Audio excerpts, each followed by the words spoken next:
Recovery. I try not to go back there a lot, simply because I thought I was asleep for a night, and here it was 3 to 4 weeks later. When Michael Freeman, pastor of Spirit of Faith Christian Center, awoke in his hospital bed, he says he had no idea he almost died. And you kind of wake up and they tell you you're in a different month, you're in a different hospital. But what he thought was a common cold turned out to be an aggressive pneumonia that was attacking his lungs.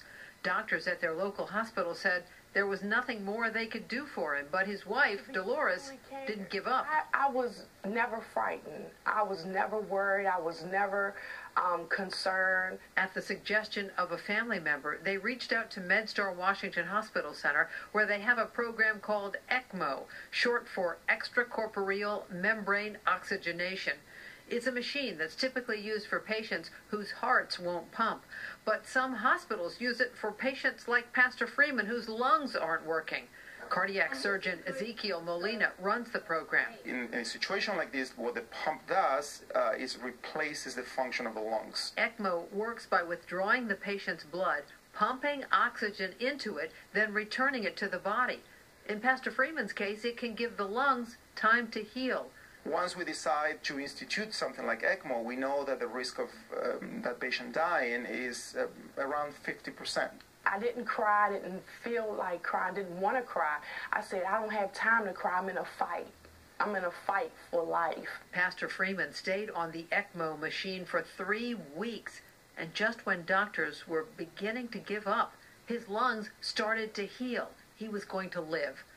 Dr. Molina says one remarkable thing about this case, even though the pastor was close to death, his family never doubted his survival. I personally truly believe that they must have an impact in the final outcome. He is where he is today because of the combination of care with my faith and with the doctors. This is Pastor Freeman the day he came back to his church, surrounded by a cheering congregation, overcome with emotion.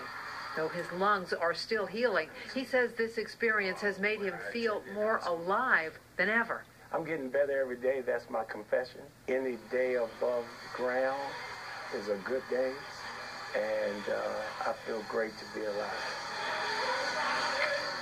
Yeah, they were glad to see him back.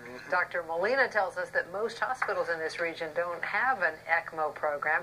That's because it's very complicated and it requires a lot of training and experience to use. Good for him. Yeah. So how low are we now?